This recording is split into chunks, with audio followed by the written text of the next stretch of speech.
literatura española durante el siglo XV está transcurriendo pues la última parte de la Edad Media, porque el siglo XV marca el final de la Edad Media. En España se considera que se da este cambio hacia la Edad Moderna en el año 1492, con la reconquista terminada, ¿no? Con Granada conquistada a los moros musulmanes, y también la llegada a América, así como también la publicación de la primera gramática del castellano. Ese año es muy importante. Para ese entonces ya los reyes católicos se habían juntado, y ya eran esposos, y habían pues iniciado una guerra en conjunto contra los moros y habían empezado una expansión importante, juntándose el poderoso reino de Castilla y el reino de Aragón, que a pesar de que tú puedes ver la comparación y que Castilla era mucho más grande y hasta más poblada que Aragón, Aragón era una potencia mediterránea. No hay que olvidar eso. Aragón tenía el sur de Francia, las costas de Italia, Córcega, Cerdeña, posesiones en el norte de África, el Mediterráneo occidental. Aragón era. Entonces, no hay que menospreciar mucho a Aragón, también era importante. Bien, entonces, este siglo XV entonces sirve de antecedente a lo que luego va a ser el gran esplendor español del siglo XVI, en el Renacimiento. ¿Está bien? Y vamos a estudiar literatura que se da pues en este siglo XV, final de la Edad Media, y el siglo XVI, que es el inicio de la Edad Moderna, con el esplendoroso Renacimiento español. ¿Ok? Eso es lo que nos toca hablar hoy día. Pero primero, mi encuesta de entrada, pues si no hay encuesta no hay clase, pues. Ahora sí, por favor, seriamente, ¿quiénes están ya leyendo, quiénes ya avanzaron El mundo es ancho y ajeno? Ahí está la encuesta. ¿Quiénes ya avanzaron, quiénes están leyendo El mundo es ancho y ajeno? No me interesa si estás leyendo La ciudad de los perros, eso no. Te estoy preguntando El mundo es ancho y ajeno. No me digas nada en el chat tampoco, que no sea sí o no. Muy bien, Javier, solo puso una coma, perfecto. Entonces, bien, veo que la votación está bastante reñida, prácticamente la mitad del salón no está leyendo todavía y la otra mitad sí está leyendo. Yo le pregunté a mis alumnos de sábado y algunos me decían, sí, profe, bacán, el mundo es ancho y ajeno, y ya Rosendo Maki es mi pata, decían, ¿no? Es mi amigo. Bueno, no sé en qué momento los presentaron, pero ahí está el entusiasmo de los chicos por la novela. Bueno, acá veo que el resultado es, bueno, inclusive más halagüeño es el del sábado. Ahí me dijeron que ya casi todos estaban leyendo. Acá veo que muchos todavía no leen y no deberían descuidarse tanto, ¿no? Estamos en la semana 4. Falta un poco más de un mes nada más para empezar a ver El mundo es ancho y ajeno, que es la primera novela que estudiaremos a profundidad de las dos que tenemos que hacer, ¿ya? Así que ya no se descuide más y por favor léanla, ¿no? Porque es muy fácil adquirir la PDF, esta buena edición del Poder Judicial, que hemos determinado que es la más adecuada y que los profesores de Multichat están en capacidad de ofrecerte. La profesora Claribel Valverde Cárdenas, el profesor Edmundo de la Sota Díaz y el profesor José Córdoba Grimaldo, el gran José Antonio Córdoba Grimaldo. Así que ellos son sus profesores de apoyo para el Multichat, y también tienen que favorecerles llegar a la PDF. Bien, jóvenes, entonces retomamos. La literatura española del siglo XV y siglo XVI, ya sabemos un poco del contexto. En el Renacimiento, en el siglo XVI, España llega a un apogeo importante, sobre todo bajo el gobierno, bajo la mano poderosa de Carlos I de España, nieto de los reyes católicos, nieto del emperador Maximiliano, emperador de Alemania. O sea, estamos hablando de un hombre que llegó a tener un poder inmenso. ¿Está bien? Imagínate que cuando él era joven, Cortés conquistó a los aztecas y luego unos años Pizarro llegó al Perú y saqueó Cajamarca y Cusco. O sea, saca tu cuenta qué pasó ahí. Y por eso este señor Carlos tuvo tanto dinero. Luego su hijo Felipe II, durante la segunda parte del siglo XVI, tuvo la época plateada de la época de la plata de Potosí en el Alto Perú, la mina de plata más rica de la historia de la humanidad. Saca tu cuenta. Estamos hablando del gran apogeo económico que tuvo en ese entonces España. El contenido de hoy va a ser acerca de la literatura medieval española, Las coplas por la muerte de su padre, de Jorge Manrique, que es considerada la obra cumbre del prerrenacimiento español en el siglo XV. Está bien, luego hablaremos brevemente de la literatura del siglo de oro español y finalmente hablaremos de la literatura renacentista y nos enfocaremos en la narrativa y su novela picaresca, La vida de Lazarillo de Tormes. ¿Está bien? Ok. Vamos a ver aquí, buscando un video que recuerdo ahí sobre este tema, ese siglo de oro muy bueno, que lo ves en 2 minutos y yo, bueno, es suficiente, ¿ah? Pero espera, esto no lo voy a pasar. Primero quiero hacer mi introducción yo mismo, por supuesto. Acá está. A ver, acá estamos. Bien, entonces empezamos.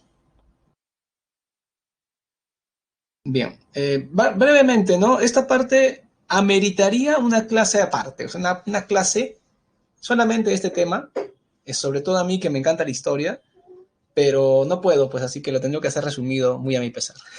Ok, miren, en el primer cuadro tenemos a España de 1554, perdón, de 1054, es decir, siglo XI, cuando los musulmanes habían instaurado pues el poderoso reino morávide de Al-Ándalus en toda España, y recién para ese tiempo los cristianos estaban reaccionando con el poderoso reino de León y el nuevo reino de Castilla. Pero también tenemos a Aragón, tenemos los condados catalanes, Navarra, ¿no es cierto? Y estos lugares, estos empiezan también a presionar, miren, hacia el 1143, esta es la época del Cid, ¿no es cierto? El reino de Castilla es cada vez más poderoso y hay un proto-Portugal, Aragón se vuelve más fuerte, unido con Navarra y el País Vasco, y ya para el 1300, ya los al-Ándalus, los moros están pues en retroceso, como pues bien franco retroceso. Para el siglo XIV, el reino de Granada se convierte en el único bastión. Y en el año 1450, como ves, Aragón se convierte en una potencia que toma Italia, Córcega, bueno, Cerdeña, Sicilia, después se expande al sur de Italia, al sur de Francia. O sea, es una época fuerte para España, que tiene muchos dominios. Y luego de la retoma del reino de Granada, el reino nazarí de Granada, queda pues como todo preparado para el gran apogeo que tiene en el siglo XVI con Carlos, el nieto de los reyes católicos, hijo de Juana de Castilla y de Felipe de Anjou, Felipe el Hermoso, hijo de Maximiliano, el emperador de Alemania. Así que estamos hablando de un chico, Carlos I, que tenía un gran potencial si heredaba a todos sus abuelos, y lo hizo. Muy bien. Lo más destacado de este momento del siglo XV, como les mencioné, es este poema famoso de Jorge Manrique. Jorge Manrique y Lara fue un cortesano de la reina Isabel, un castellano, ¿está bien? Un castellano aristócrata, que fue como todo hombre de aquella época, hombre de armas y letras. Murió en una batalla, y no llegó a tener una edad muy avanzada, como puedes ver con su fecha de nacimiento y muerte. Fue un hombre que murió en batalla y que tuvo una obra bastante pequeña, pero con un gran éxito en coplas a la muerte de su padre. Su padre fue Rodrigo Manrique, maestre de la Orden de Santiago. Había 3 órdenes en ese tiempo, ¿no? Santiago, Calatrava, y había otra más, no recuerdo ahorita el nombre, pero eran 3 órdenes, ¿no? Las principales. Eran como decir los caballeros de la aristocracia más rancia, las principales fuentes del ejército español. Antes de los tercios, esa era la élite de las Fuerzas Armadas españolas. ¿Está bien? Así que el maestre de Santiago, era el Rodrigo Manrique, el papá de Jorge, ¿no? Él, a la muerte de su padre, utiliza una forma literaria clásica, ¿no es cierto?, que es la elegía. Recuerden que la elegía se utiliza desde la época de los greco-latinos y es un poema triste que se puede dar por la pena ante la partida de un ser querido, puede ser la muerte, o también una despedida por el viaje, un viaje en el que probablemente la otra persona nunca regrese, o también la elegía amorosa, cuando tu amor te deja, ¿no? La chica puede estar sentada a tu costado en la carpeta, pero ya no está contigo, ¿no? Y le puedes dedicar una elegía, porque la has perdido de una manera simbólica. En este caso, la Coplas a la muerte de su padre es una elegía fúnebre, porque me recuerda al padre que se ha ido. El género obviamente que es lírico, la especie es elegía, y son 40 coplas. La pregunta es, ¿qué es una copla? Y la respuesta es un tipo de estrofa. Entonces, la copla no es una especie lírica, es una forma métrica. Lo que es la copla a la muerte de su padre es una elegía, es un poema triste de pérdida de un ser querido. Ah, Jennifer me pregunta por el mío Cid. Bueno, si quieres le haces luto al mío Cid, de viste de negro porque ya no, ha habido cambios como les decía, ¿no? Tienen que estar con la idea de que todo lo que presentamos es el cambio. No piensen que no, que el profe se equivocó de tema, uy, que no, que está, no tengan esa idea, ¿no? Estamos totalmente controlados al respecto. Gracias, Andrea. Sí, pues, bueno, les comento que mío Cid es muy emocionante de explicar, pero Jorge Manrique es mucho más sutil. Les comento que probablemente esta copla es la elegía más famosa de la poesía en castellano, de todos los tiempos.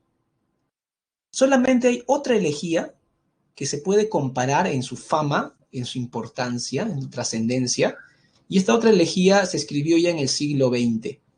En el siglo XX, un famosísimo autor español escribió la segunda elegía más famosa después de las coplas. Me refiero al gran Federico del Sagrado Corazón de Jesús García Lorca, más conocido por sus amigos como Lorca. Lorca escribió la elegía Llanto por Ignacio Sánchez Mejía.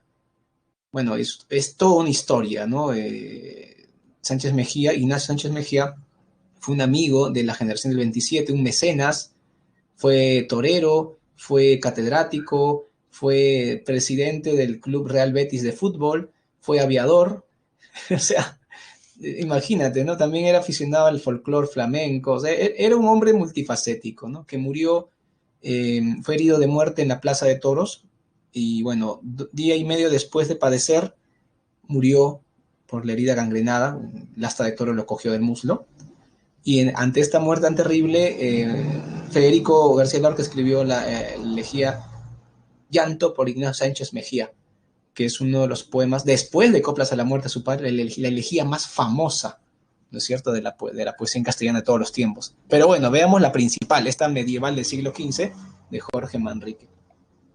Este poema está escrito en lengua culta, fue escrito para que la gente de la nobleza pudiera disfrutarla, no está hecho para la gente común, popular. Su estilo es sentencioso. ¿Qué quiere decir? Que tú vas leyendo y parece que te estuvieran dando máximas o reflexiones de vida, ¿no? Y cortante porque utiliza versos cortos de 8 y 4 sílabas, ¿no? Ta, ta, ta, ta, ta, ta, ta, ta, ta, ta, ta, ta, ta, ta, ta. O sea, tiene un ritmo, dicen, parecido a las campanas que suenan cuando muere una persona, ¿no? Tiene un tañer especial. Su versificación da una grave musicalidad. Vamos a leer un poco ahorita, ¿ya?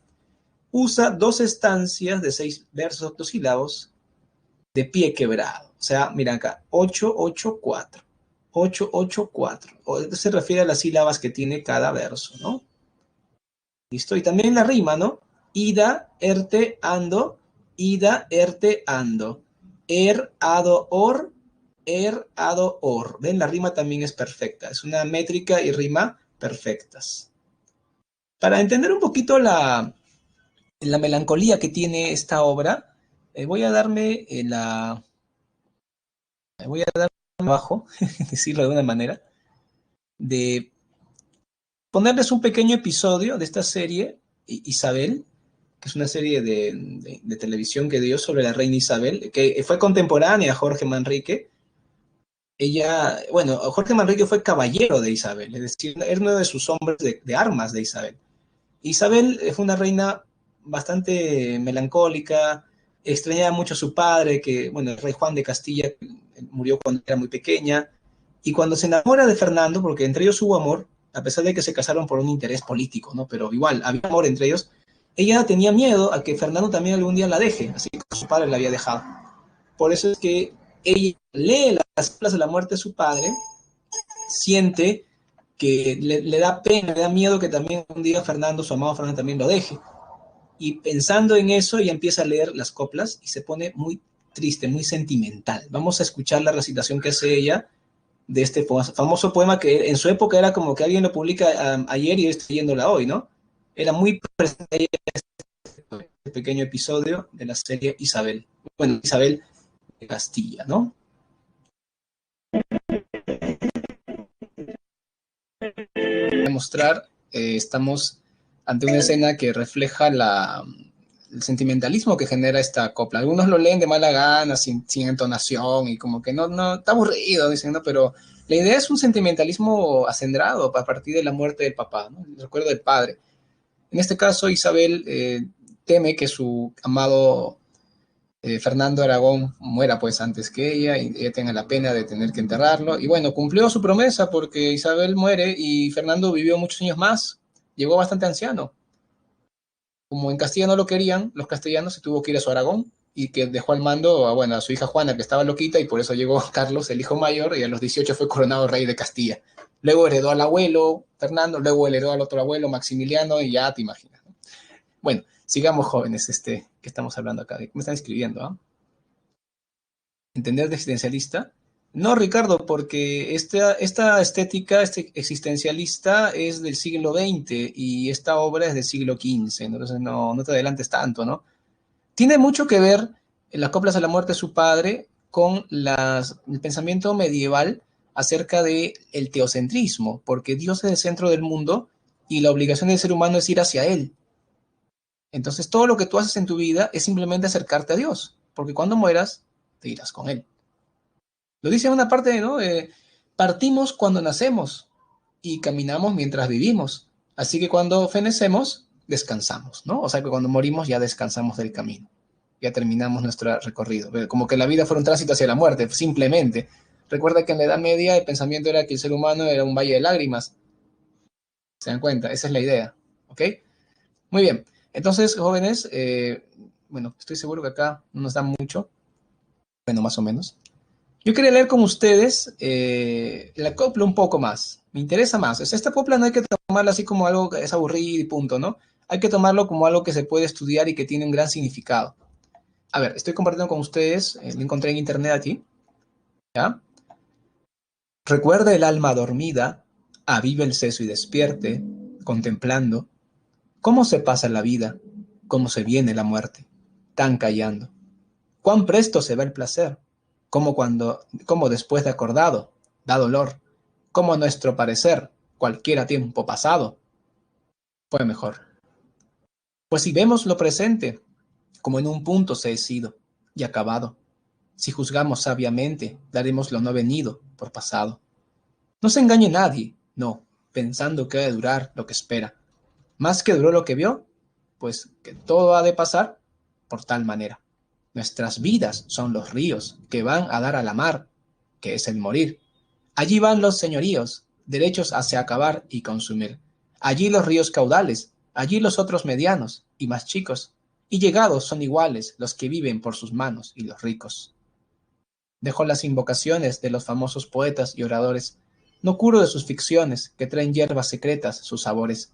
A aquel solo me encomiendo, a aquel solo invoco yo, de verdad, que, en este mundo viviendo, el mundo no conoció su deidad. Este mundo es el camino para el otro, que es morada sin pesar. Mas cumple tener buen tino para andar esta jornada sin errar. Partimos cuando nacemos, andamos mientras vivimos y llegamos al tiempo que fenecemos, así que cuando morimos, descansamos. Vamos a ver un poco más adelante cuando él empieza a hablar sobre los personajes del pasado, con mucha melancolía. A ver, aquí está. Ajá. Acá se refiere a Juan II de Castilla, el papá de Isabel. ¿Qué se hizo el rey don Juan? Los infantes de Aragón, ¿qué se hicieron? ¿Qué fue de tanto galán? ¿Qué fue de tanta invención como trujeron? Las justas y los torneos, paramentos, bordaduras y cimeras. ¿Fueron sino devaneos? ¿Qué fueron sino verduras de las eras? ¿Qué se hicieron las damas, sus tocados, sus vestidos, sus olores? ¿Qué se hicieron las llamas de los fuegos encendidos de amadores?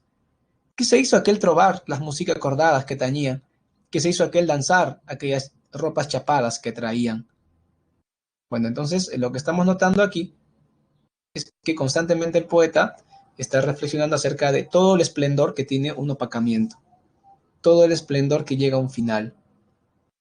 Me acuerdo mucho de esta famosa frase latina que dice aurea mediocris, que es mediocridad dorada, ¿no es cierto? Como decir, siempre lo que es más valioso es lo humilde, no tanto lo que es brillante. ¿Está bien? A ver, vamos a revisar la parte de contenido. Tenemos como temas la fugacidad de la vida, es obvio, ¿no es cierto? Es muy obvio. Cómo se pasa la vida, cómo se viene la muerte, tan callando. En la parte final del poema se exalta mucho al papá. Se habla muy bien de él y todos sus, digamos, virtudes del padre. La caducidad de las cosas humanas, es decir, que todo lo que el humano hace está destinado a desaparecer y fenecer. La omnipotencia de la muerte, esto es muy importante. Añoranza del pasado, siempre viendo el pasado como algo que fue mejor, la típica, ¿no? Todo lo pasado fue mejor, esa es típica frase de Jorge Manrique. El dolor por la pérdida del padre y un tema muy importante para mí que es la igualdad de los hombres ante la muerte. Él dice bien claro, nuestras vidas son los ríos que van a dar a la mar, que es el morir. Sean los ríos grandes, los medianos o los chicos, al final todos son iguales ante la muerte. O sea, que seas alguien rico o alguien pobre, igual ante la muerte, eres uno más. No hay diferencia de los seres humanos frente a la muerte. Son reflexiones filosóficas que nos llevan de plano a la manera de pensar medieval. Tino, Javier Quito me pregunta qué es Tino. Tino es como decir tener buen criterio, ¿no? Tener tino, o sea, tu comentario no tuvo buen tino, ¿no? O sea, no tuviste buen criterio para hacerlo, en mal momento lo hiciste, ¿no? Buen tino, eso es, el tino. Búscalo, si no en RAE también sale el diccionario, el significado de la palabra. Muy bien. ¿Alguna pregunta, jóvenes, hasta este punto? Lo que estamos revisando. A ver, vamos a compartir pantalla. Quiero ver con ustedes el homenaje al padre, ¿no? Está por acá.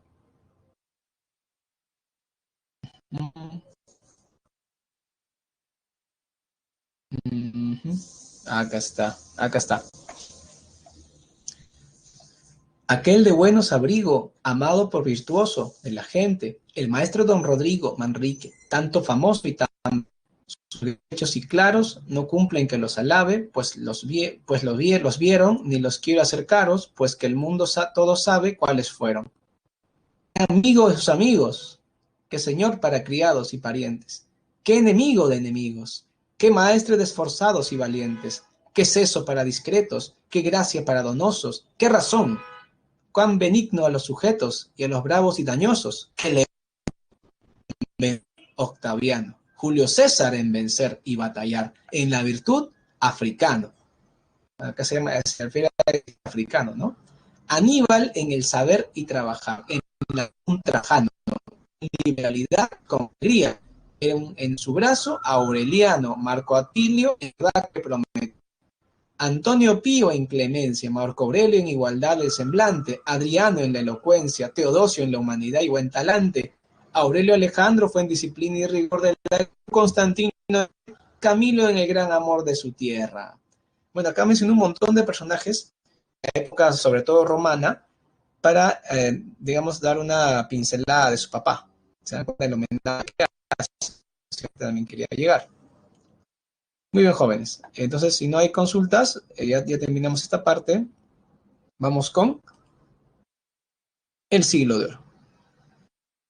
¿Qué fue el siglo de oro? Básicamente, el siglo de oro fue la época más importante de la literatura española de toda la historia. La única etapa comparable es a inicios del siglo XX, la llamada Edad de Plata. Se le ha llamado así a esta conjunción de la generación del 98 y sobre todo la generación del 27, con autores tan grandes como Unamuno, Machado, García Lorca, entre otros, ¿no? Genios de genios. Pero en esta época del siglo de oro creo que hubo más genios. La verdad es increíble, ¿no? Imagínate que en una época, en un mismo distrito de Madrid, estaban Góngora, Cervantes, Quevedo, Lope de Vega, y eran todos vecinos, y se tenían bronca entre ellos, y eran, bueno, ya te imaginas, ¿no? Cuatro genios, y bueno, más abajito, más arribita, pues por ahí estaba Calderón de la Barca, por ahí estaba Garcilaso de la Vega, Fray Luis de León, o sea, estamos hablando de gente muy importante, de autores demasiado importantes. Y ese siglo de oro se da pues entre el siglo XVI que es la época de gran apogeo de España con sus reyes Carlos I y Felipe II, es el despegue de su literatura. Y sobre todo en el 17, a inicio del 17 es la época más importante de toda la historia literaria de España, con el Quijote de la Mancha, por ejemplo, que se publica a inicio del siglo XVII. Si bien durante todo el siglo XVII España empieza a caer, poco a poco empieza a bajar digamos, sus bonos, ¿no? Con ya Felipe III, Felipe IV y este rey tan complicado que fue Carlos II, todavía en su literatura está en apogeo. Hasta Calderón. Calderón muere en 1680, 81, y su muerte ya determina el final del siglo de oro, ¿no? Ya el siguiente siglo, el siglo XVIII, ya no va a ser ni la sombra de lo que fue en el 17 y 16, la literatura española. Es muy importante, a ver, es muy importante que recuerden, jóvenes, que en el 16 se desarrolla el Renacimiento y en el 17 el Barroco, ¿ah? Es muy importante que se acuerden eso. Eso nos permite entender mejor todo. Ahora, para complementar, compartir pantalla un momento y voy a pasarles un video que resume lo que es en gran parte el siglo de oro. Así que quiero que le presten mucha atención y, bueno, espero que esto les ayude a entender el siglo de oro en 3 minutos, ¿no? Que es lo que dura el video. Ojalá que sí. Así que muy atentos. El siglo de oro español, fenómeno que, como indica su nombre, representó un momento culminante en las posibilidades literarias del idioma castellano. Abarcando la mayor parte de los siglos XVI y XVII, sintetizó de un modo único el rico pasado de las letras peninsulares con la ideología y las formas humanistas importadas de Italia y posteriormente con los preceptos artísticos del barroco. Un vocabulario inagotable, una generosa batería de recursos retóricos y una sintaxis casi acrobática definieron el estilo de este fecundo período. Tuvo sus principales fuentes temáticas en el costumbrismo, la reflexión amorosa, el misticismo y el honor. Eran tiempos convulsos de cambios profundos como la unificación de España por los católicos o el descubrimiento de América, que demandaban una nueva manera de reflejar la realidad y de soñar las fantasías. Coincidiendo con la fundación del imperio, donde nunca se ponía el sol, el gramático Antonio de Nebrija fijó por primera vez los mecanismos de la lengua hispana, preludiando el esplendor que ésta conocería con los escritores del siglo de oro. La lírica, con ellos, sumó a sus metros tradicionales el verso en decasílabo, introducido en el castellano por Boscán y Garcilaso, admiradores del Petrarca. Este pie alcanzaría su apogeo en el soneto.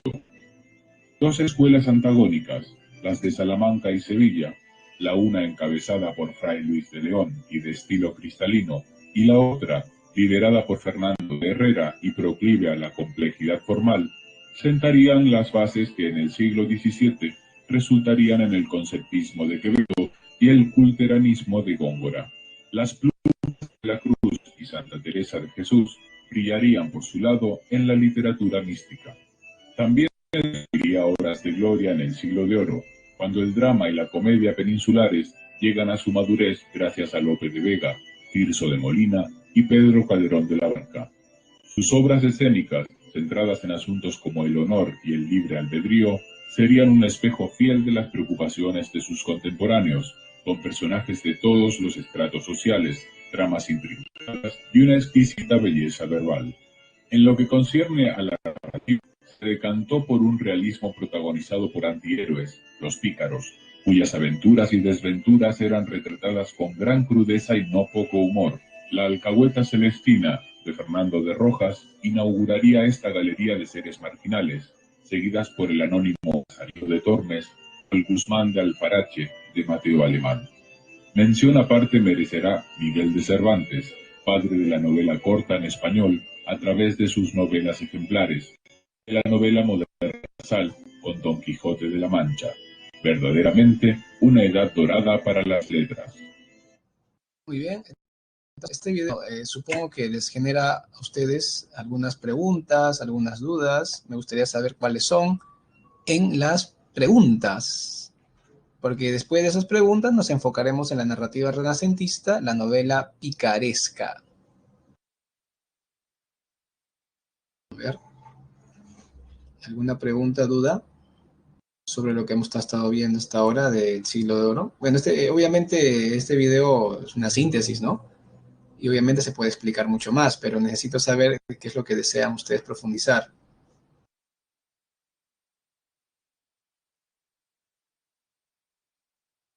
A ver.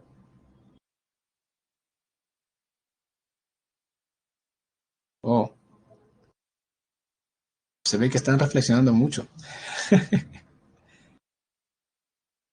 Bien, yo voy hablando de los factores históricos, ¿no?, que permitieron el siglo de oro. En gran parte fue las alianzas matrimoniales que lograron los reyes católicos, que lograron que su hija Juana de Castilla se case con el joven Felipe de Anjou, hijo del emperador de Alemania. Eso fue muy importante. También fue muy importante la llegada a América y el inicio de este apogeo económico con la conquista de aztecas e incas. Todo eso favoreció también en la publicación de la gramática del castellano, porque a partir de ahí el castellano se convirtió en una lengua imperial, porque se convierte en la lengua oficial del Imperio Español, y muchos autores empiezan a poner sus esfuerzos en que esa lengua sea la lengua literaria importante. Había algunos autores incluso que hablaban catalán o gallego, pero preferían escribir en castellano para hacer más trascendente su obra, ¿no? Todo eso también favorece.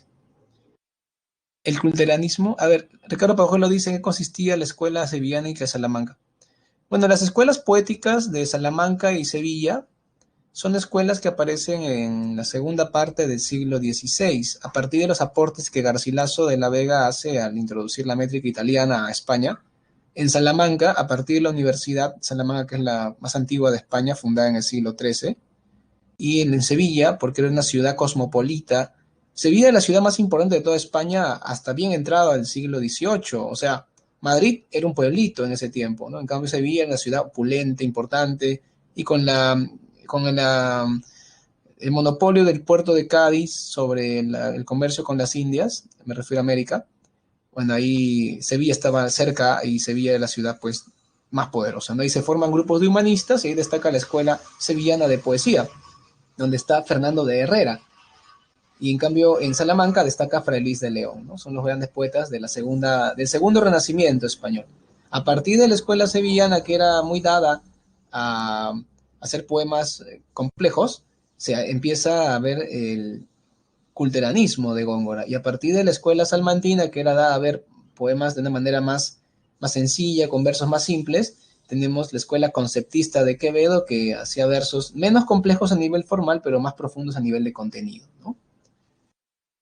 Y el culteranismo ya dijimos, ¿no?, que es un movimiento poético que deriva de la escuela sevillana, liderado por Góngora, donde se daba importancia a la complejidad formal, a la parte formal del poema, ¿no?, que utilizaba mucho el hipérbato, la metáfora mitológica, y generaban una poesía complejísima. Si quieres una muestra, puedes leer La Soledad Primera de Góngora y a ver si te convences con eso de la complejidad.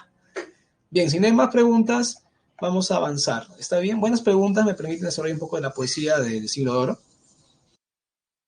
Bien, vamos con la novela picaresca. En el video se mencionó, ¿no?, que hay una serie de personajes marginales que son protagonistas en esta época en la narrativa.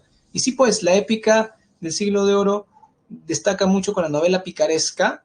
Un antecedente de la novela picaresca podría ser la Celestina, que aparece, pues, es una obra de teatro, la Celestina, pero que trata sobre este personaje marginal que es la Celestina, que es una anciana alcahueta, medio hechicera, ¿no es cierto?, que tiene un final terrible porque la matan, ¿ya?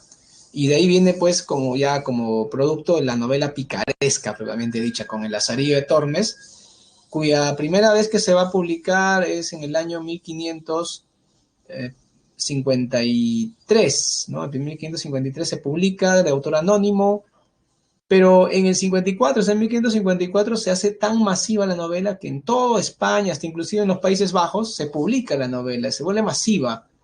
Poco tiempo después, la Inquisición le echa mano y ya te imaginas, ¿no? Quemaron muchos libros, no quedó ni un ejemplar de 1553, ni uno, porque se quemaron todos, ¿no? Hasta ahora se está buscando uno, a ver si llegó.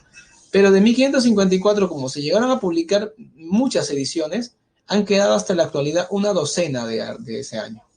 Porque hay pruebas, ¿no? Por eso es que en los libros dice 1554, porque de ese año hay pruebas. En cambio, de 53 no hay ni una prueba porque se quemaron todos los libros, date cuenta. Bien, la novela El Lazarillo de Tormes es la primera novela picaresca, pero no es la única, por supuesto. Luego va a haber otras. En el video se mencionó una, El Guzmán de Alfarache, de Mateo Alemán, que es considerada la mejor novela picaresca. También es importante La Vía de Luzcón Don Pablos, de Quevedo, que también fue prosista, no solamente un gran poeta, Quevedo. Entonces la novela picaresca tiene un apogeo, pero el inicio es El Asedio de Tormes. El Asedio de Tormes es una novela redactada de una manera descuidada, no está bien acabada la historia, es un texto literario mal hecho, digamos, pero dada la trascendencia de ser la primera novela picaresca, es muy famosa. Es decir, es famosa por ser la primera, no por ser la mejor, digamos. Pero antes de hablar de esa novela específica, veamos las características de la narrativa de la novela picaresca. A ver, primero que es un documento sociológico. Sociológico quiere decir que refleja los estratos sociales y sus conflictos. Tendencia realista. Esta novela no es fantástica, es una obra que refleja la realidad de manera verídica. Narración autobiográfica. El mismo pícaro te cuenta su vida. Eso es muy importante que lo recuerden. El mismo pícaro narra su vida desde que era pequeño hasta que es un hombre, ¿no? El uso del humor y la sátira, hay mucho humor a veces cruel, humor de golpes, humor de cráneos fracturados, humor de huesos rotos, humor de mucho sufrimiento, así que no es un humor sano, es un humor a veces muy cruel, ¿no? Y la sátira también, la sátira quiere decir burlarnos, hacer escarnio de los defectos. En la novela picaresca normalmente carece de unidad argumental. ¿A qué se refiere? Normalmente la novela picaresca aparece como una serie de episodios aislados. Lo único que une a los diversos episodios es que el personaje siempre es el mismo, pero no hay una historia así bien parametrada, bien planificada. Normalmente es muy episódica la novela. Es episodio, otro episodio, y como que en el medio no hay mucha conexión. Así que al no tener esta calidad de ser continua la historia, pierde unidad argumental. Hay una ideología moralizante, quiere decir que se describe todo con una intención de crítica moral y también muy pesimista, es decir, como dando a entender de que la vida es terrible y que seguirá siempre así. Esto se da porque en aquel entonces, a pesar de que España estaba por un gran apogeo económico, todavía hay mucha pobreza en España. O sea, era como cuando hablan de Perú, en su apogeo económico de Perú, que el chorreo, ¿no? Ya, pues el chorreo no alcanzaba para mucho. Entonces, en España, a pesar de que era un apogeo económico, había mucha gente pobre. Y esa gente pobre tenía serios problemas para sobrevivir. Eso es lo que refleja la novela en gran parte. Y también, bueno, la idea de que el pícaro es un antihéroe, ¿no? Antihéroe significa que es un personaje opuesto a un héroe. El héroe es valiente, el héroe es ejemplar, el héroe defiende los valores positivos. Y el pícaro es cobarde, el pícaro es desleal, traicionero, mentiroso, y no pelea por los valores positivos, sino que refleja los negativos del ser humano. Por eso es un antihéroe. O sea, el pícaro es un antihéroe, porque es lo contrario a un héroe. Bien, enfoquémonos ahora en esta novela. Acá vemos una de las portadas de una edición antigua, ¿no es cierto? Acá te han puesto el año 1554, ya sabes por qué. Porque de ese año han quedado ejemplares, pero de 53 no quedó porque la Inquisición lo quemó al libro literalmente. Yo pienso que el autor no puso su nombre porque no quería que lo quemen también. Hasta que fue muy hábil.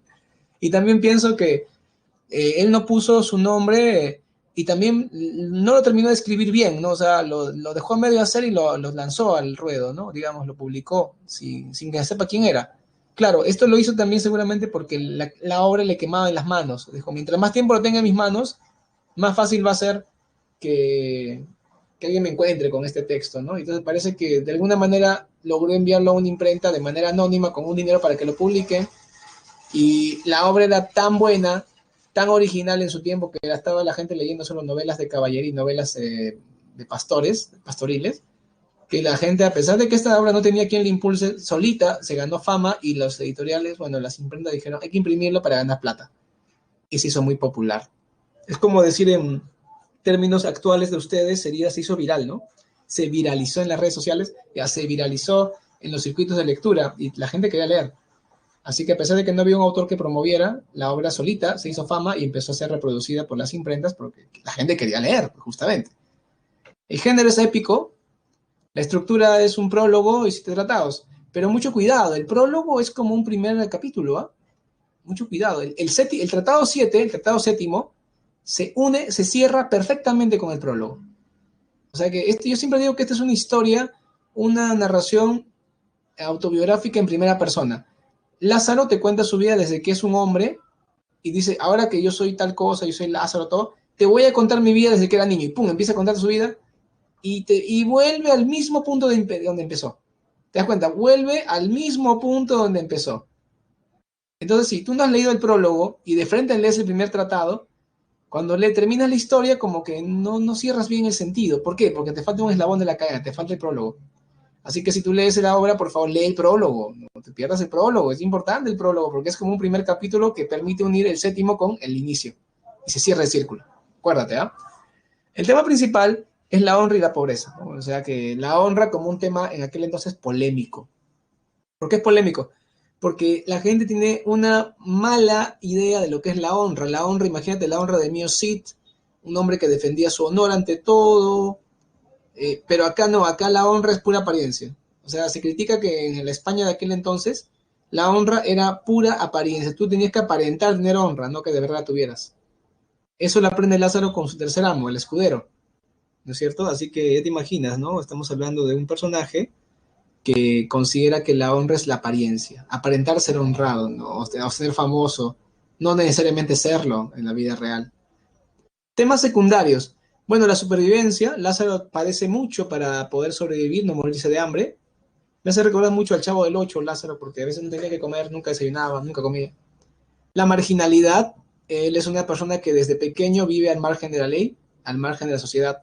Más bien, cuando se casa con la cría del arcipreste, cuando ya es un adulto, se reincorpora a la sociedad. En lugar de renegar de ella, porque ha visto una sociedad corrupta, llena de maldad, llena de deshonor, él, él toma la decisión de casarse con la criada del arcipreste, que el arcipreste es como un obispo, ¿no? Una alta dignidad eclesiástica.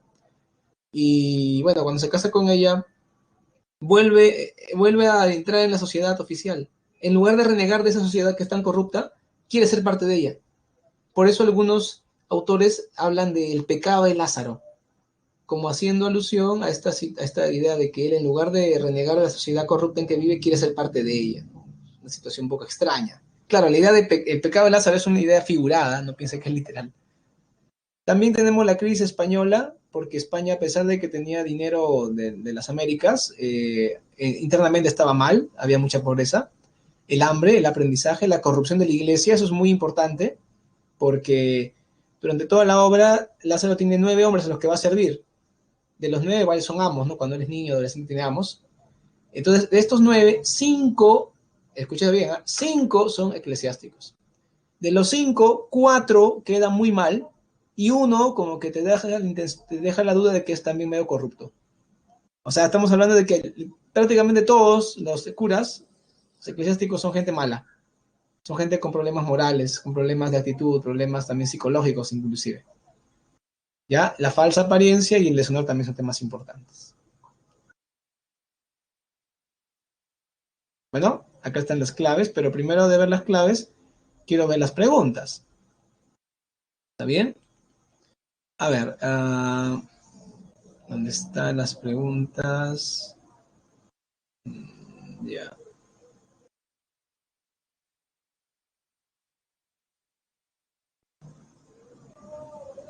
Mm,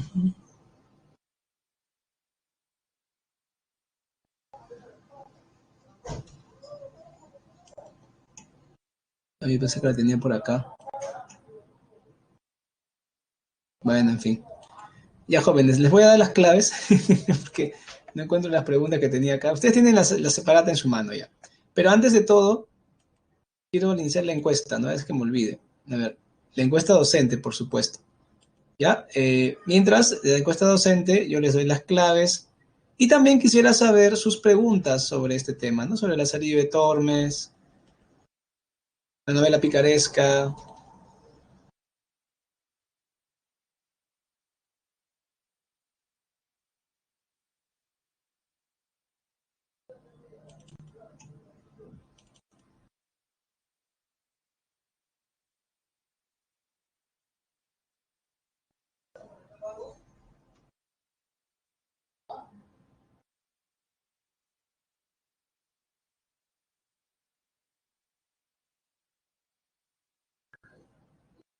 Preguntas, jóvenes.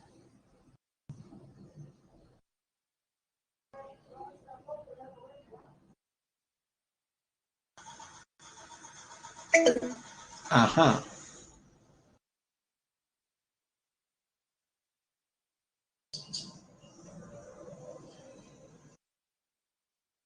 Ya que me están preguntando. ¿Qué es el bucolismo? Jean-Pierre. No te preocupes, Jean-Pierre, estás en el tema. Bucólicos es una palabra griega que quiere decir cosas de pastores.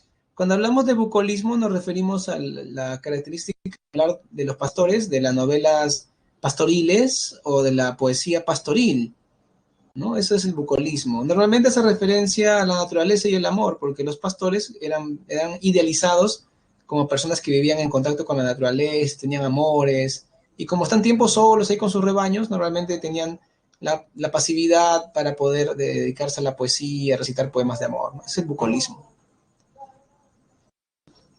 Sí, ¿alguna pregunta más? El bucolismo, estamos en pregunta de bucolismo, claro.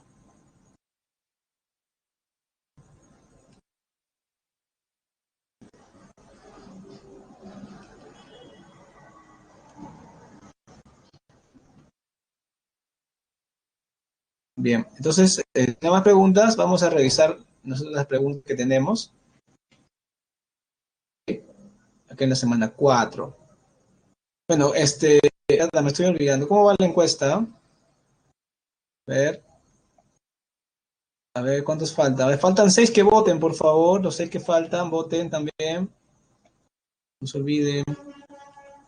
Y a ver, las preguntas. Primera pregunta, bueno, es un fragmento de Las coplas a la muerte de su padre. Ved de cuán poco valor son las cosas tras que andamos y corremos, que en este mundo traidor, aún primero que muramos, las perdemos. Respuesta ahí es dedo. Muy bien, dedo, dedo. En la pregunta 2, nuestras vidas son los ríos que van a dar a la mar, que es el morir. Allí van los señoríos, derechos hacia acabar y consumir. Allí los ríos caudales, allí los otros medianos y más chicos, allegados son iguales los que viven por sus manos y los ricos.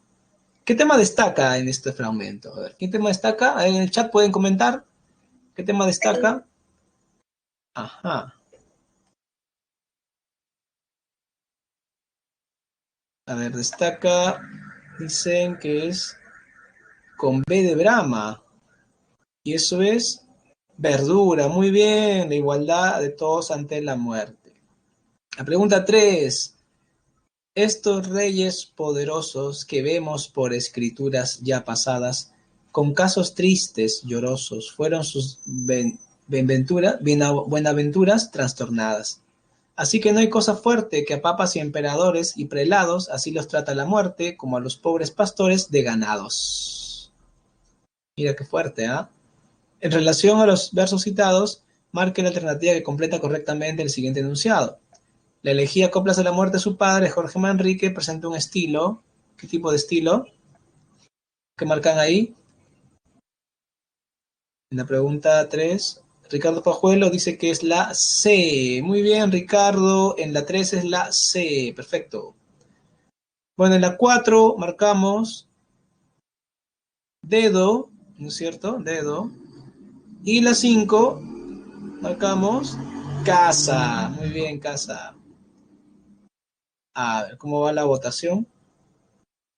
A ver, faltan 5 votar, por favor, jóvenes. Todos deben votar. No puede ser que queden sin votar. Todos tienen que votar. A ver, faltan 5, faltan 4. A ver, esos 4, pónganse las pilas.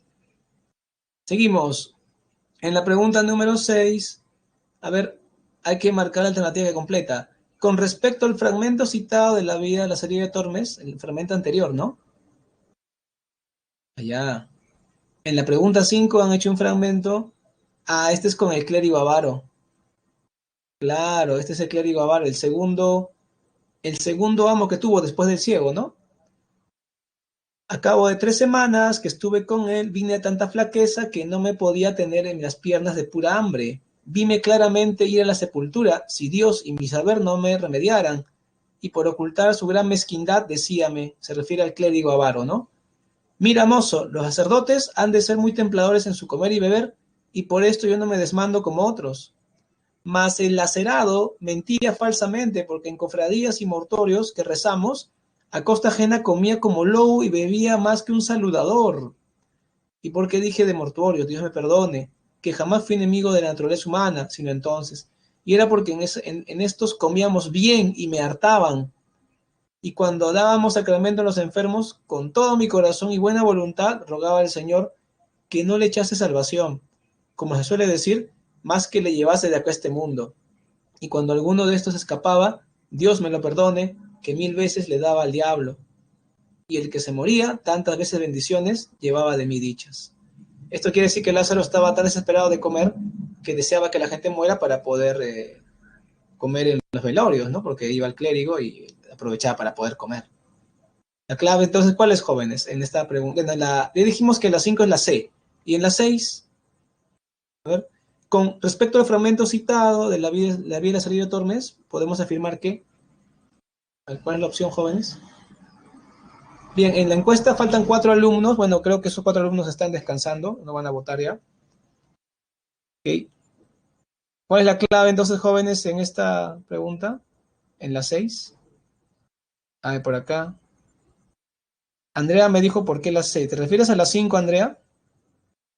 ¿Te refieres a la 5 por qué la C? A ver, si es la 5, ¿presenta al pícaro como considerado como un antihéroe? No, no lo presenta así. Solamente lo que él está pensando, no lo que hacía. Antihéroe es cuando él tiene acciones, ¿no? ¿Utiliza un lenguaje cargado de ornamentos? No. A ustedes les puede parecer un lenguaje cargado de ornamentos, pero es porque es un texto del siglo XVI. Pero si nosotros leemos textos de esa época literarios de más calidad, vas a darte cuenta que el lenguaje de Lazarillo Tormes es muy simple, ¿ya? Y la 3 y la 4 son verdaderas. ¿Listo? La 6 es con B de Brahma, ¿ya? La 7 con B de beso. Y la 8, a ver, acá es cuando el ciego le rompe un recipiente de vino, una cerámica, una botella de cerámica en la cara a Lázaro. Se la revienta, Lázaro está con los ojos cerrados porque se tomó el vino del ciego sin su permiso y el ciego de Lázaro le rompió la cara literalmente de un botellazo. Fue tal el golpecillo que me desatinó y sacó del sentido, y el jarrazo tan grande que los pedazos de él se me metieron por la cara, rompiéndomela por muchas partes, y me quebró los dientes, sin los cuales hasta hoy día me quedé. Qué cruel, ¿no? La respuesta es, con respecto al fragmento citado de Lazarillo de Tormes, es posible afirmar que, ¿cuál es, a ver, la clave, jóvenes? ¿Es la 8 es la?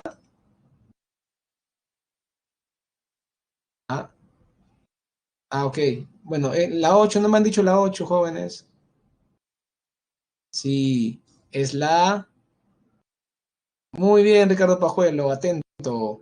Ahí están las claves para que no estén diciendo que no le he puesto. Eso les pasa por no seguirme, están distraídos con otra cosa, distraen y ya pues obviamente pierden el control, digamos. Ok, jóvenes, me despido. Sugiero que se pongan más colaboradores, pregunten más la próxima clase y así podamos avanzar más rápido, ¿ya? Listo, jóvenes, me despido. Hasta luego. Ha sido un gusto estar con ustedes, empezar la semana con su salón. Hasta la próxima semana. Chao, chao.